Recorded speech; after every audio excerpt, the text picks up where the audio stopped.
Daniel had always been a man of quiet confidence. He worked a steady job as a software engineer, wore his neatly pressed shirts with pride, and prided himself on being a practical, sensible individual. His wife, Claire, however, was the complete opposite.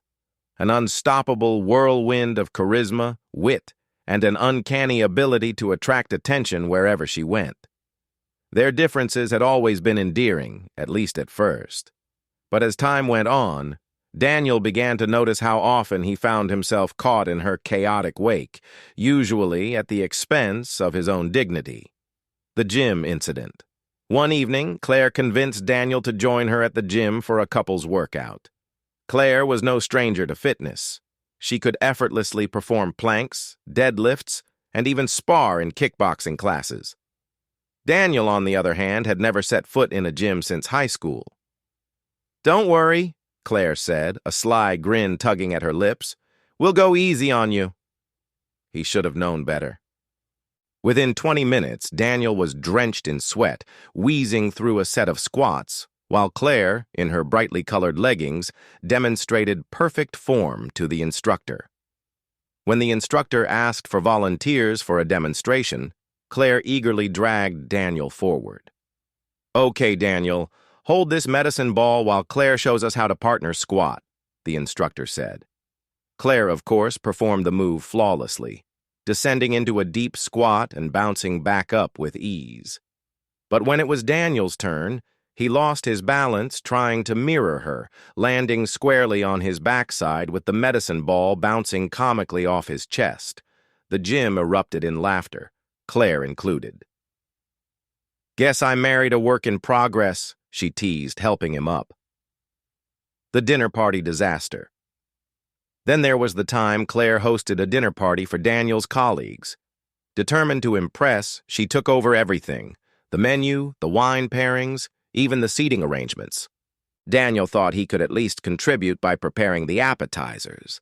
But when Claire saw his attempt at arranging a cheese platter, she burst into laughter. "Oh no, honey. This looks like something a toddler threw together. Let me fix it."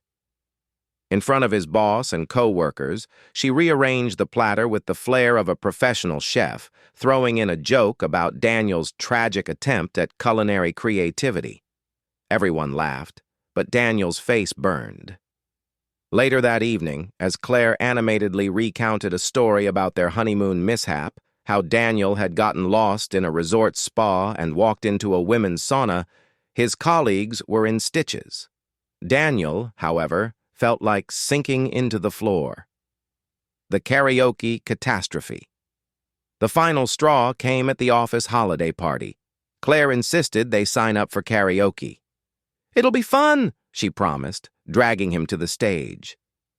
Daniel reluctantly stood beside her as the opening chords of a pop anthem began to play. Claire belted out the lyrics with all the confidence of a seasoned performer, while Daniel mumbled into the mic, horribly out of tune. When it was his turn to take the lead, Claire decided to help by mimicking his stiff movements, exaggerating his awkwardness to the amusement of the crowd. By the time the song ended, Daniel was mortified, but Claire was beaming, basking in the applause. A private conversation. That night, as they drove home, Daniel finally voiced his frustrations. "Do you have to make everything about you? It's like I'm just your sidekick." Claire glanced at him, surprised. "I never thought of it that way. I thought we were having fun together." "Your fun usually comes at my expense," he muttered. Claire was quiet for a moment. "I'm sorry, Dan. I didn't realize I was making you feel that way. I'll try to tone it down." The resolution.